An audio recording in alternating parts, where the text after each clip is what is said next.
मेरे प्यारे दर्शकों, मैं प्रतिभा अपने चैनल अपना हुनर में आप लोगों का स्वागत करती हूँ, हार्दिक अभिनंदन करती हूँ। कैसे हैं आप? प्रभु से मेरी यही इच्छा है कि हम सब लोग कुशल मंगल रहें। आज इस कहानी में आप लोग जानिए कि दो भाइयों के बीच में झगड़ा कौन करवाता है।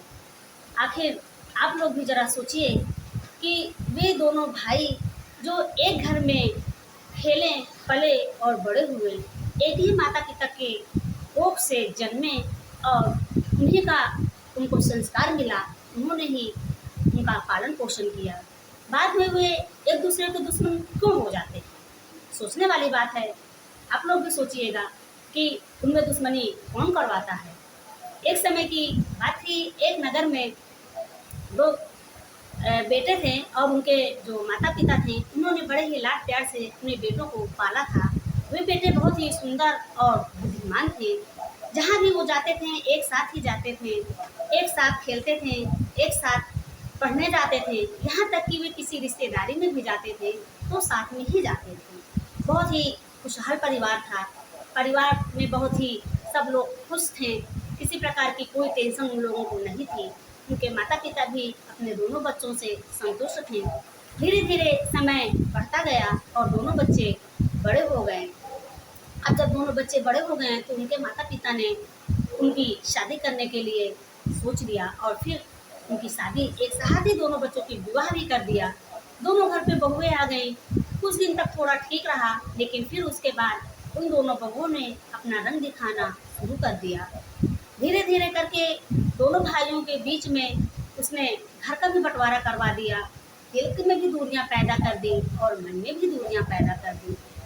दोस्तों, मित्रों, जरा सोचिए कि वे दोनों भाई थे जो कभी एक दूसरे से अशब्द नहीं कहे और एक दूसरे की तरफ कभी घूर के उन्होंने निहारा भी नहीं।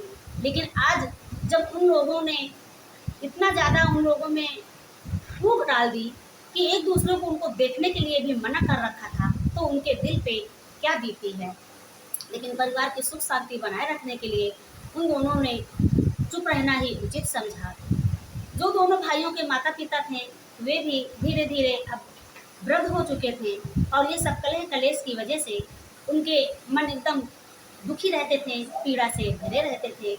अब वो कुछ कह नहीं पाते थे क्योंकि उनकी कोई सुनने वाला भी नहीं था।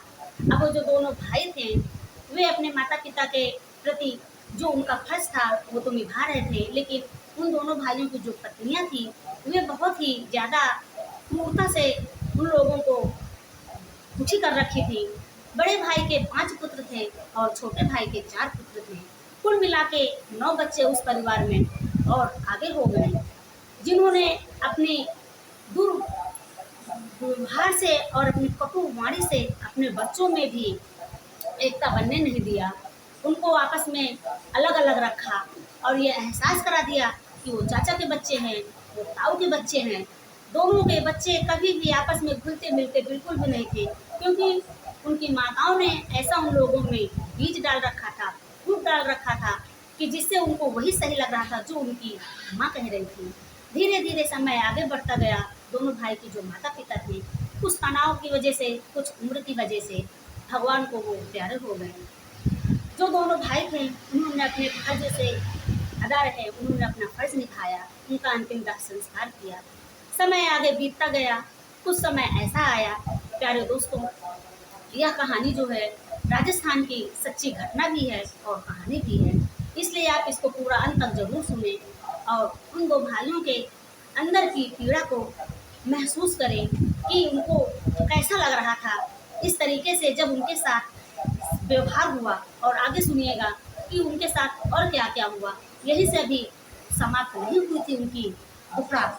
फिर उनकी पत्नियों ने उन लोगों को आपस में मिलना जुलना भी बंद करा दिया, बातें करना भी बंद करा दिया। धीरे धीरे उन लोगों में बहुत ज़्यादा खिंचाव कर दिया। लेकिन वे जो दोनों भाई थे उनकी सुन लेते थे, लेकिन अपने मन की मन में बेचारे घुटते रहते थे।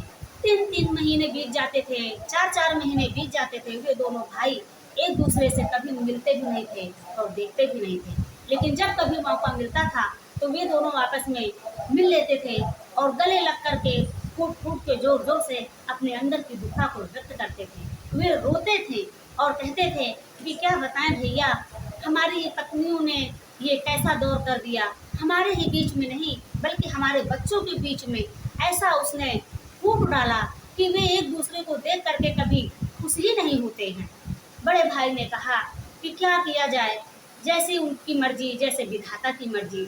तो छोटे भाई ने कहा, बड़े भैया ऐसे काम नहीं बनेगा, ये धीरे धीरे सबको खा जाएंगे।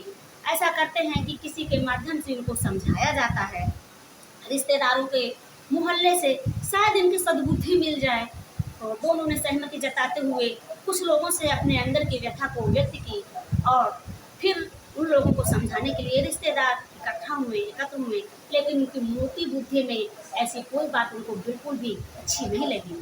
सुनने के बाद भी वे अपने ही चाल चलन पे चलती रही जैसे उनको करना था।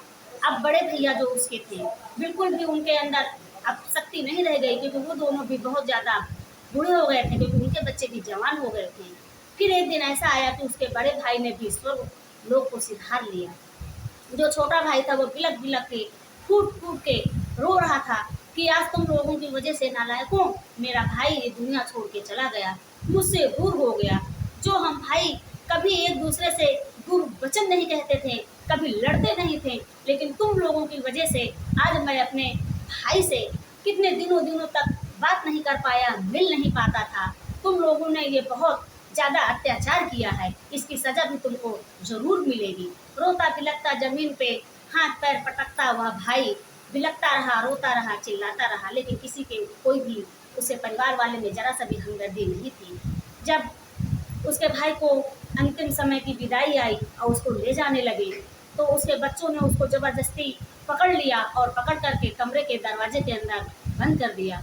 उसकी माता ने कहा कि इतना ही नहीं, इसको 13वीं तक नहीं निकालना, नहीं तो ये वहाँ 13वीं खाने जरूर पहुँच जाएगा। उसके बेटे ने कहा ठीक है माँ, मैं ऐसा ही करूँगा। अब अपने पिता को दरवाजे के अंदर बंद कर दिया। वो बेचारा पड़ा वहाँ रोता रहा, लेकिन उसकी सहायता के लिए कोई नहीं आया, क्योंकि वो इतने दुष्ट प्रवृत्ति के इंसान थे कि जो भी उनके सामने आता था तो वह सबसे लड़ बैठते थे। उसके भाई का जब दाह संस्कार हो गया, अंतिम संस्कार हो गया, उसके बाद फिर उसके परिवार के बच्चों ने, उसकी पत्नी ने उसकी 13वीं की। अब वह भाई वहाँ रो रो के बिलक बिलक के बेचारा बड़ा ही दुखी मन से पड़ा था। दोस्तों जरा आप भी सोचिए कि वह भाई जो अपने भाई से इतना ज़्यादा प्यार करता था, आज वह अपने भाई के अंतिम दिनों में भी शामिल नहीं हो सका, उसकी 13वीं में भी वह शामिल नहीं हो सका, तो उसके दिल में कितना दुख और कितना पीड़ा रही होगी। बड़ा दर्द वो सहता हुआ वहाँ अपना लेटा रहा, बेचारा भूखा प्यासा रोता रहा, कोई उसकी सुनने वाला नहीं था।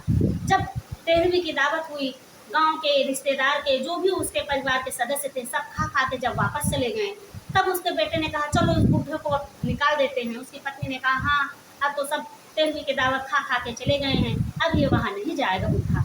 इस तरीके से सोच विचार करके उन्होंने दरवाजे की कुंडी खोल दी। वह जो भाई था छोटा, बाहर निकल के अपनी पत्नी से और अपने बच्चों की नज़रों से नज़र चुराते हुए वह वहाँ पे जहाँ उसके भाई की 13वीं चल रही थी, सारे तो वहाँ से रिश्तेदार विदा हो गए थे, जो काम करने वाले थे बस वही रह गए थे। वे भोजन के लिए बैठे ही थे कि तभी वो भी वहाँ पे छुपते छुपाते हुए गया और चुपचाप से वहाँ उसको कहीं जगह नहीं मिली। तब वह जाके कहाँ बैठ गया, जहाँ काम करने वालों की चप्पलें और जूते पड़े थे, वहीं पे वो जाके चुपचाप से बैठ गया। दोस्तों जरा आप भी चिंतन कीजिए और विचार कीजिए कि वह भाई जो अपने भाई के लिए जान छिड़कता था और उसकी 13वीं खाने के लिए भी वह वहाँ नहीं जा पाया, लेकिन जब पहुँचा तो उसको कोई स्थान नहीं मिला, तो वह चप्पल जूता की जगह पे ही बैठ करके अपने भाई को 13वीं को खाने के लिए वह तैयार हो गया। तो फिर क्या था, जब गांव वाले खाना भोजन परोसने के लिए जब उसके पास आए, उन्होंने देखा तो वो तो पहचान गए कि तुम तो इन बच्चों के चाचा हो, तो तुम यहाँ ऐसे कैसे बैठे हो। उसने कहा चुप, एकदम चुप रहना, अगर इनमें से किसी को पता चल गया तो प्रलय आ जाएगी, मुझे अपने भाई की 13वीं का भोजन खा लेने दो। इस तरीके से उसने उससे हाथ जोड़कर निवेदन किया। तब उस आदमी को भी दया आ गई और उसने कहा अरे नालायकों, ये तुम्हारे चाचा हैं, आ करके जरा देखो कि ये यहाँ बैठ करके भोजन कर रहे हैं, जहाँ कार्यकर्ता के काम करने वालों की चप्पलें और जूते पड़े हैं। तुम लोगों को शर्म नहीं आती? तुमको नर्क में और स्वर्ग में कहीं जगह नहीं मिलेगी। तुम लोगों ने बहुत घोर पाप किया है, बहुत ज़्यादा अत्याचार किया है। अपने चाचा की इस स्थिति को, इस हालत को जरा देखो, इसके जिम्मेदार तुम ही लोग हो। फिर क्या था, जो उसके दादा के लड़के थे। अब थे तो इंसान ही। जब उनकी माता उनके सामने नहीं होती थी तब थोड़ा दिन उनका पसीज जाता था। वह अपने चाचा के चरणों में गिर के रोने लग गए कि चाचा हमें माफ़ कर दो, हमारी वजह से आज आपको चप्पल जूता के स्थान पे बैठ के भोजन करना पड़ रहा है, आप यहाँ से चलिए, हम आपको कमरे में भोजन कराएंगे। तब वह जो चाचा था अपने बड़े भाई के जो बच्चे थे उनके चरणों में गिर के वह भी फूट फूट कर रोने लगा और उनको गले से लगा लिया। कहा कि तुम भी मेरे बच्चे हो और वो भी मेरे बच्चे हैं, इस परिवार में कुल तुम 9 बच्चे हो। तुम्हारे इस अत्याचार से और इस दुख की जो तुमने हम भाइयों के बीच में दरार डाली, मेरा भाई आज स्वर्ग सिधार गया। अब तो कम से कम उसकी आत्मा को शांति मिल जाए, इसलिए मैं तुमसे हाथ जोड़कर निवेदन करता हूँ कि तुम यहाँ से चलो और जो मेरे बेटे हैं उनके चरणों में गिर के तुम लोग माफ़ी मांग लो और रोने लग जाओ। तो उसने अपने चाचा की इस बात को अनादर नहीं किया और उसे स्वीकार कर लिया। अपने चाचा के साथ वह पहुंचा अपने चाचा के घर में। उसके बेटे जहाँ बैठे थे वह अपने भाइयों के चरणों में गिर करके उससे माफ़ी मांगने लगा और रोने लग गया। तब जो उसके चाचा के लड़के थे उनको भी लगा कि अरे ये क्या है, आज ये हमारे पैरों में गिर करके रो रहे हैं और हमसे माफ़ी मांग रहे हैं। उनका दिल भी थोड़ा पसीज आया। दोनों आपस में गले मिल करके फूट फूट के रोने लगे। चाचा भी रोने लगा। तभी दोनों की माताएं दौड़ी दौड़ी आईं और दोनों लोगों के जो बच्चे थे उनको अलग अलग झिटक करके और उनको फिर कड़वी आवाज़ से, कट्टर आवाज़ से उनको डांटा कि ये सब तुम लोग क्या कर रहे हो, क्यों इस तरीके से तुम लोग कर रहे हो, दूर हटो, ऐसा कुछ भी नहीं होगा, तुम एक दूसरे के भाई भाई नहीं बल्कि दुश्मन हो।